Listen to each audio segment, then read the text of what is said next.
બધાને જય સ્વામિનારાયણ. મોટો સમય એવી સભા થાય તમારે જબરજસ્ત ફૂલ દોરો એવું લાગે.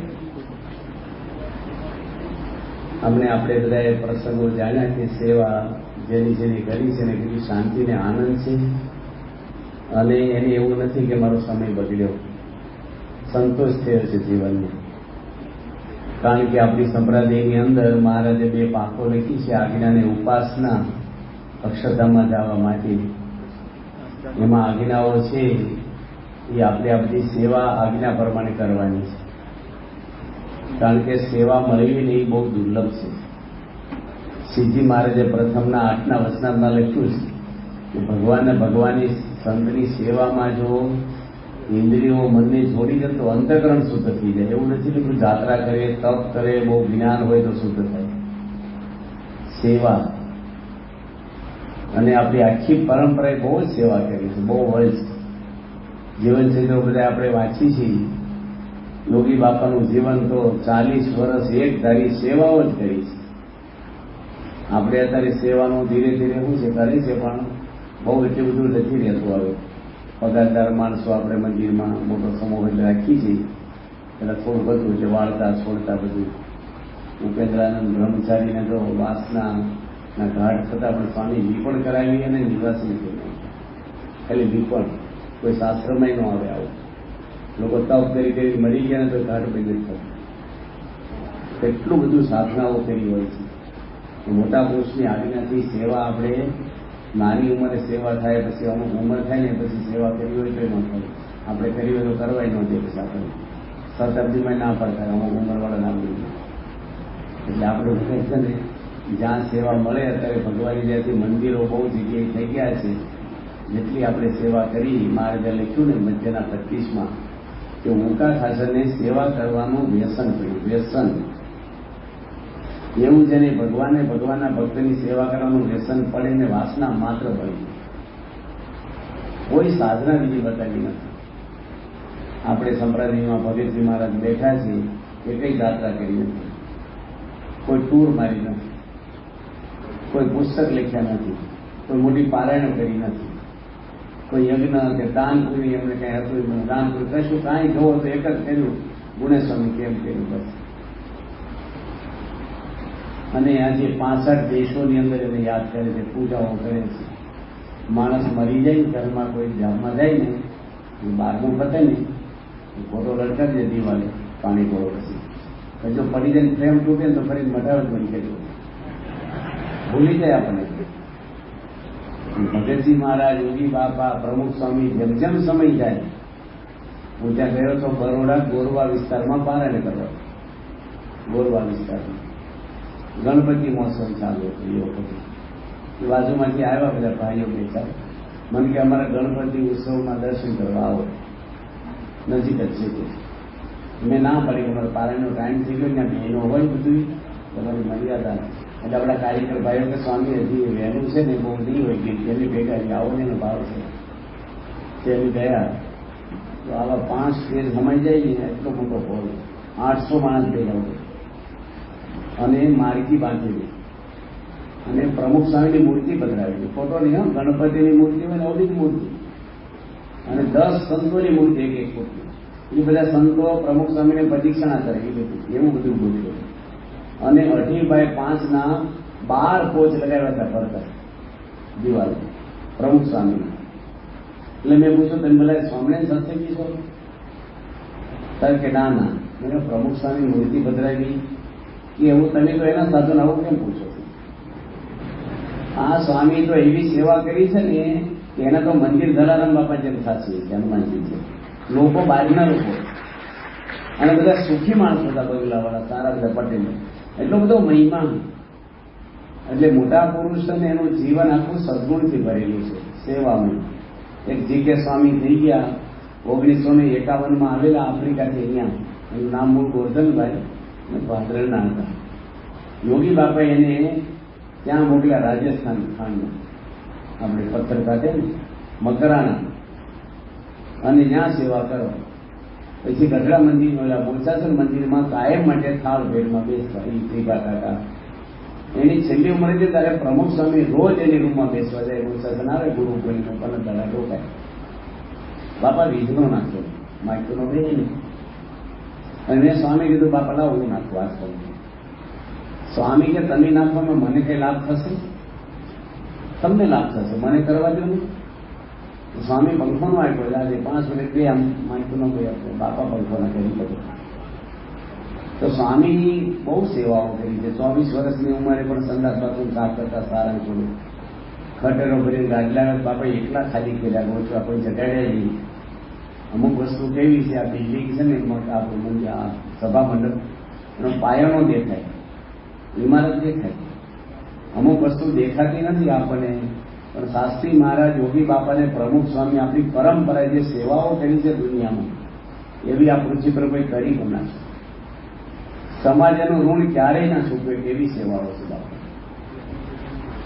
એની આખી જિંદગી કોઈ સુખ માન્યું નથી શરીર. રસોડાનું હોય, બાંધકામનું હોય, ગમે તેમાં બાપાની બસ 1 સેકન્ડ નવરાની બાપ. ગુરુ પુણ્યમતી બોચાસનમાં 1983માં ત્યારે અમીના વિચરણ કરતા. હવે બાપા 9 વાગે બેસી જાય, 9 પછી 9:30 તો આવી જાય સભામાં. 2 વાગ્યા હું ઉઠી ગઈ, ત્યારે બાપાને ઉભા થઈને બાથરૂમ જતા જોયા નથી. 10:30 પાણી પીવડાવવાની, તરસ ગમે તે દવા ગેલા પીવી દેવાના, પાણી પાવાનું ટાઈમ ફિક્સ. અને સ્વામી છે ને બધાને વ્યક્તિગત બધાય આટલું નથી મૂક્યું. અને એક માણસ આવે બધા સાંડલો કરે પ્રમુખ સ્વામી કંકુ કપાળાદામ માતાજી ભૂવા જેવું સુંદર. આપણે પૂજનમાં ઘણા હોય કે કપાળમાં જગ્યા પડે ત્યાં સાંડલા કરો, એટલે આપણે ચાંદલાની અંદર ધીરે કંકુ ઘણે આમ ડાબલી, એટલે સંતોષન ચોટે નહીં એવું જ કંકુ રાખે. તો આમ કંઈક વાંધો નહીં. આનું નાક મેળવે વધારે કંકુ વધારે પગતી કહેવાય. સેજ અડાડીને આમ ચાંદલાની અંદર સેટ કરવાનું હોય આપણે જે કંકુ હોય તે ચંદન હોય. પણ બાપા બોલે જ નહીં, બધાને કરવાની. સુખી બાપા હતા ને, મોટા સ્વામી ઉપર કોઈ કંકુની ચપટી ભરી નાખતું હતું, હાથ પકડી રાખ્યો, બોલ્યા છો યોગી બાપા કે મારી પર નાખો વાંચી વસ્તુ મારા બધા રાજી કરે, વિચારે જ નહીં પોતાનું કાંઈ. પછી કલકત્તાના હરિભક્તો આવેલા, કેટલા વાગે આવ્યા? 2:30 વાગે 12 હરિભક્તો આવ્યા. સભાપતિ બાપા 2 વાગે જમવા બેઠા, 2:30 વાગે જમી રહ્યા, અને અગત્યની ટપાલ કરતા હરિભક્તો આવ્યા. સ્વામી ઉભા થઈ ગયા, એટલા થાકેલા બધા. અને ઉભા થઈને હરિભક્તોને એવું નથી કીધું સમયો પછી ગયો કેમ આવ્યા મોડા પડે, આપણે ઊંડા ઉતરી કોકમાં એ આપણે જોવાનું હોય, મોડા શું હોય જે હોય. બાપા કે જમી લો તમે, આપણે નહીં, આપણે બેઠા હોય તો કોકું કે કેમ બેઠા છે, એ હું દોડવા નથી, કેમ ભૂતા છે, ભાઈ જરૂર હોય ભૂતા હોય, તમને શું વાંધો છે, તમને નડે છે વ્યક્તિ. પણ માણસો છે ને બીજામાં બહુ ઇન્ટરેસ્ટ છે. બાપા પટ્ટો પાછો મને એક બાજુ હું છેડો પડું, પછી બાપા કે પતરાવાળા લઈ આવે, હું લાવું સ્વામી લઈ 12 હરિભક્તોને વાંચા વાંચા આપે, દળિયા લાવું બાપા દળિયા લઈ દાળ લઈ આવે, સીધો લઈ આવે. એ જમી રહે ત્યાં સુધી પ્રમુખ છે ઉભા રહે. 2:30 વાગ્યાથી 3 વાગ્યા સુધી બાપા ઉભા એને હસતા હસતા જમાડ્યા. આ રાતોરાત મંત્રથી બીએપીએસ સંસ્થા નથી બચી ગઈ, એટલો ભોગ આપ્યો છે, કેટલી સેવાઓ કરી છે આ પુરુષોની. ત્યાગ વલ્લભ સ્વામી આપણે જોઈએ છીએ, બાપા બોલે કે એના દર્શન કરીને શાંતિ થાય. પણ એની 13 વર્ષ રસોડું કર્યું છે. રસોડું કેવું છે, બધાના સ્વભાવની લેબોરેટરી છે, ભલભલાના ટેસ્ટિંગ થઈ જાય બધા. ત્યાગલો સ્વામી એક માણસનો અભાવ લીધો નથી, બેથી પૂછતો થયો. રઘોડું કરીને આવી સ્થિતિ થઈ ગઈ. રઘોડા ઘણા કરે સ્વામી છે ને દિવ્ય સનિધિ પર્વત ગઢડામાં, અને 1300 આપણા ભાઈઓ કાર્ય કરે. અને સ્વામી જે બધાને આઈસ્ક્રીમ જમાડે, પ્રમુખ સ્વામી જોડિયું મગી સંસ્થા ઉભી કરી, કોઈ સ્પોન્સર નહોતા, મંદિરના ખર્ચ 1300 જણાને આઈસ્ક્રીમ જમાડ્યો. જે આપણે ધર્મરત્ન સ્વામી ભંડારી છે ને એને ભંડારી બનાવ્યો. અને બીજા જયારે બાપાએ એમને બોલાવ્યો ટેસ્ટ કર્યું, અને ગામડે ફરતા એમને બેને બોલાવ્યો. સ્વામી બધાને આઈસ્ક્રીમ જમાડ્યો. સ્વામી કાલે જમાડ્યો, બાપા કે આવતીકાલે ફરીને જમાડો, અને બે પેલું ફ્લેવર બનાવજો, હુડામાં રબડા જેવું ન કોઈ નાખતા, જામી જવું જોઈએ બાપા, મસાલા બરાબર નાખજો, અને એક વાટકી ન આપતા, જેટલો જમવો એટલો સુખથી આપજો, એ પ્રમાણે બનાવજો. આપણે નરેન્દ્રભાઈ હતા પ્રભુ આશ્રમી વાળા, એને પણ બોલાવ્યા ભંડારી સ્વામી, બધાને જમાડ્યો. 4 વાગે બાપાને મેં કીધું ભગવાને ધરાવ્યો છે, તમારે આટલું લેવું એક વાટકી? બાપા ફ્રૂટ જમે ને. સ્વામી કે ના મારે કેમ નહીં લાવવાનું, મારે જરૂર નહીં, ભગવાન જમે ને આવી ગયું. સ્વામી ગરમી બહુ છે, ખાવ ને ઠંડક રહે. બાપા કેમ ભગવાન નહીં રાખ્યા છે ને ઠંડક છે, તમારે ઉકળાટ હોય ખાવ નહીં. અને પછી હવે આ તો પ્રસંગ આપણે આમ સામાન્ય લાગે, બાપાએ આઈસ્ક્રીમ ચાખ્યો તો નથી, જોયો નથી. હવે આ તો આપણે હસ્યા, પણ આ પ્રસંગ આપણા ઘરમાં લો જોઈએ. આપણે ઈચ્છતા નથી કોઈને, પણ 300 350 ડાયાબિટીસ થઈ ગયો હોય કોઈને, અને જોઈન્ટ પરિવાર હોય તમારો 5-6 જણા, અને બધા કેરીનો રસ પીવે 4-4 વાટકા, તમારે કારેલા જ ખાવ. અને કારેલા કઈ ખાંડ નહીં પીતા, કારેલા કહેવાય ગળા કરી કારેલા કડવા ખાવાના, રોટલો કોરો ખાવાનો, મગ ખાવાના. ડાયાબિટીસ વાળાને અમુક ડોક્ટરે નિયમ આપ્યા હોય. બીજે દાડે ગુલાબજાંબુ બનાવે તો 4-4 વાટકા ખાય, પછી ફ્રૂટ સલાડ બનાવે. 2-3 દાડા હાલે તો બોલો ડાયાબિટીસ વાળા જોડે હોય એ ખુશ થાય કે બળતરા થાય. આમ બોલે નહીં, પણ શું કે તમે બહુ ખાતા કરશો ને તમને મારે જેવું થઈ જશે. આપણને છે ને એલર્જી થાય, આપણે નથી એટલે. બાકી આપણે ખાવાનું હોય શું કે લો એક વાત ખાવા કોઈક નિર્જળા હોય ને, આપણે કોઈ ફરાર કરે ને તરત આપણને થાય. એટલું બધું શું ફરાર કરતા, પણ આપણે ફરાર કરવાનું શું કહે લો આપણે ફરાર છે, આપણે આગ્રહ થઈ જાય. સ્વામી જમે નહીં ને બીજા માટે પ્રેમ રાખે. યોગીજી મહારાજ રામોદ ગયેલા. આ યોગી બાપાના ભાગમાં બધા પ્રસંગો આવે. રામોદ ગામ ગોંડલથી આપણે ગઢડા છીએ ને, ગાડી સાથે 10 કિલોમીટરે ગામ આવે છે. 2 માળનું મંદિર રોડ ઉપર. ત્યાં મોહનભાઈએ કરી દીધો, એની ઉપર માળ લીધેલો મેળો. યોગી બાપાને કે ઉપર એક મેળો થયો છે પરસતીનો કરવા, આવો રસોઈ કરવા. યોગી મહારાજ અને માચમ સ્વામી 2 બળદગાડામાં ગયા. હવે ત્યાં 20 જણની રસોઈ કરવાની. એનું કુટુંબને બધા આમંત્રણ આપેલું. ઉપર માળ લીધો, ઉદઘાટન છે તે બધા જમીએ. 20 માણસ એટલે અત્યારે 100 માણસ સમજવાના, બહુ ખોરાક પેલા. અમારા જોડે ભાઈ જમવા બેઠા હતા ને, 7 લાડુ ખાધા. તો મને શું કે પેલા જેવા ખોરાક નથી આવે, આ ઓછા ખાધા બોલો ઘરે બીજે શું થાય. એટલે યોગીજી મહારાજ કે માચમ સ્વામીને કે તમારે રસોઈ, એક જણ રસોઈ કરો, એક જણ કથા કરો. મોહન એવું કે ગેસ નહીં, કુકર નહીં, નળમાં પાણી ઉભા રખોડા કશું જ નહીં, ચૂલો હળગાવવાનો. બાપાએ ચોઈસ આપી માચમ સ્વામી કે તમારે કથા કરવી છે કે રસોઈ કરવી છે. જો હામાં માણસની તમે આમ કહી નાખો, તમે આમ કહી નાખો, હું આમ કહી નાખું, એવું ડિસિઝન આપણે ક્યાં લેવા જોઈએ. માચમ સ્વામી કે બાપા જેમ કથા કરો, હું રસોઈ કરો. લાકડા લીલા હતા, ધુમાડો બહુ થાય, આંખી બળે. તે માચમ સ્વામી આંખર મૂંઢું દાળ ચોખા પલાળ્યા, પછી ગોદડી હોતી લોધી જઈને જોઈ ગયા ભાઈ બાલ કરી કહેવાય ન આવ્યા એટલે. બાપા નીચે કથા કરી કે કુકરની ખબર પડે છે કેમ ન વાગી. બાપા 11:30 ગયા કે હું થાળ કરાવવા જાઉં. ત્યાં તો એમનો પથારો પડેલો માચમ સ્વામીની. બાપાએ જોયું, જગાડ્યા, બીમાર થઈ ગયા કે ના ના લાકડા લીલા હતા ને આખું પડે. બાપા એવું ન કીધું કે લાકડા લીલા તો કહેવા આવવું જોઈએ. આપણે બુદ્ધિ વાપરીને સેવામાં ક્યાંય બુદ્ધિ નહીં વાપરવા. જેમ કોમ ડિગ્રી લીધી જેમ કેમ કર્યા જ કરવાનું આપણે સેવા. બસ દવાખાના બુદ્ધિ વપરાય છે. ડોક્ટર રંજીતસિંહમાં ફરીને આવે પડદાવાનું, હું ભર્યું આપણે ખબર છે.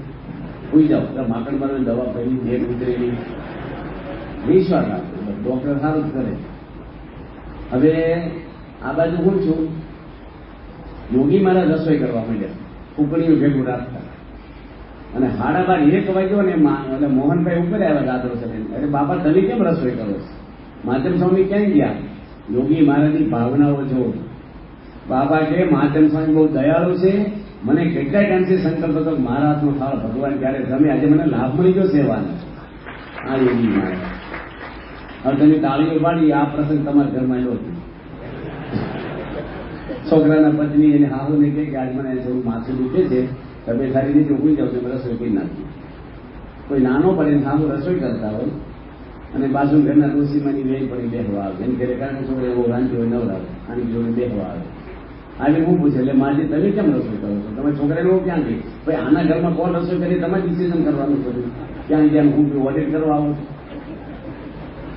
જો યોગી બાપાએ ડિસિઝન કેવું લીધું? મારો સંકલ્પ હતો મારા તો થાળ કરું. આ માજી હું બોલ્યા કે છોકરાને હોઈ ગઈ છે ને કે છે મારે માથું દુખે, ખાવા આવશે 12 વાગે, આ દૂધ પડે ને મારે હોઈ ગઈ. હવે પેલી સાંભળે રૂમમાં પાણી નાખીને ચા પાઈ કરી સેવા કરે. એને કહેવું જોઈએ મારી દીકરાની પત્ની મારી દીકરી છે, મને રોજ સારું જમાડે છે. આજે એવી રસોઈ બનાવે તમે ખાઈ આવો માજી તમે મરસા સુધારવા નહીં પડે એના મશીન વગર 2 દાડાના મરસા સુધરાઈ જાય કરીને આવે તે ડખા કરે છોકરા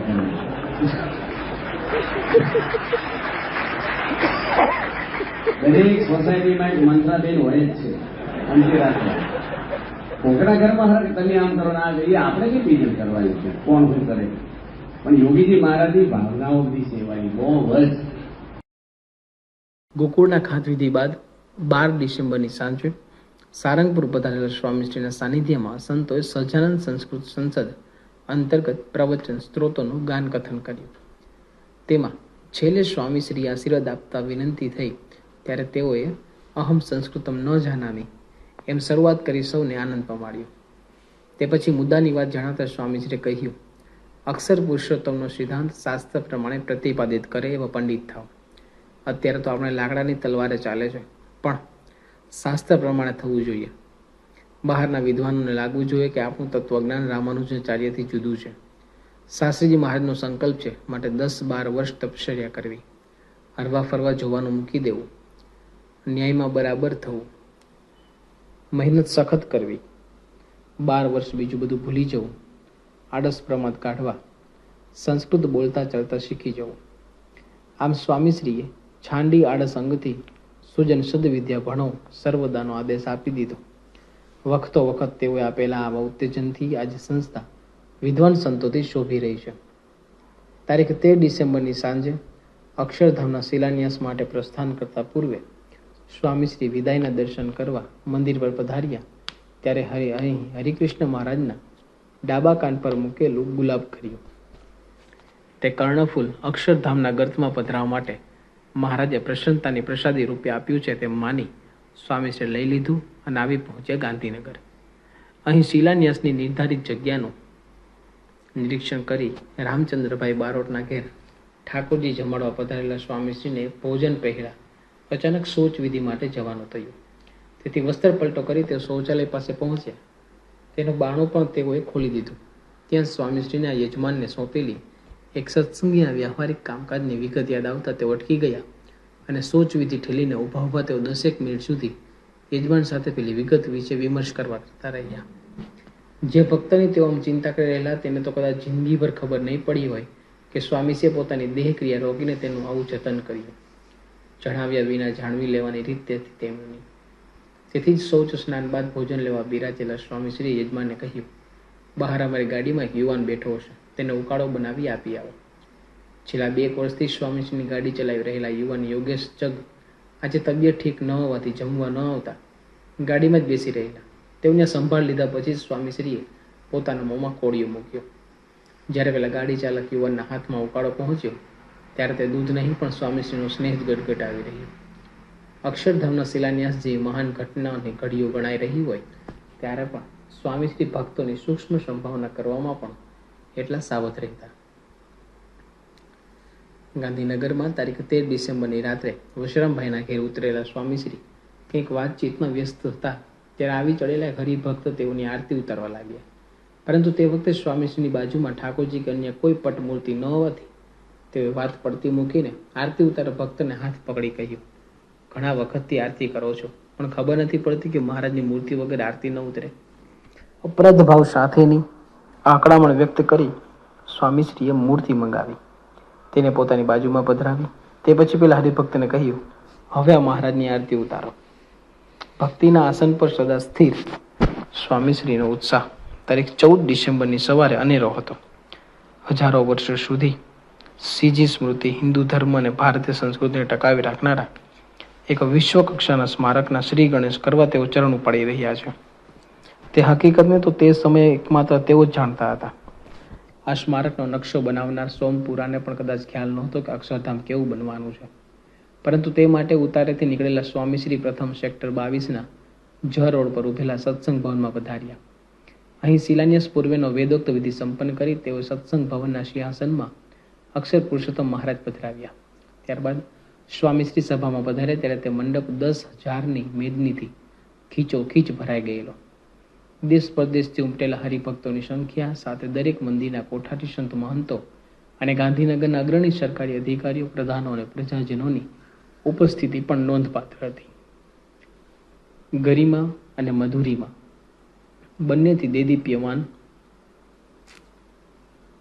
આ સભામાં વિશિષ્ટ મહાનુભાવોએ સ્વાનુભૂતિઓ રજૂ કરી.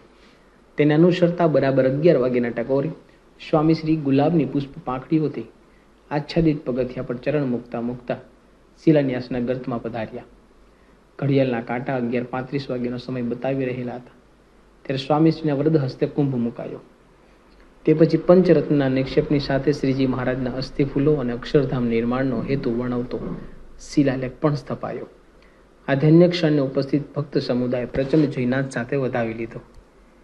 શિલાન્યાસ બાદ પુનઃ સભામાં પધારેલા સ્વામીશ્રી નાદુરસ્તી અનુભવતા મુખ્યમંત્રીને અહીં મંચ પર ચઢવામાં કોઈ તકલીફ ન પડે તે માટે 2 પાટલા મૂકીને એક પગથિયું તૈયાર કરી દેવાની સૂચના આપવાનું પણ ન ચૂક્યા.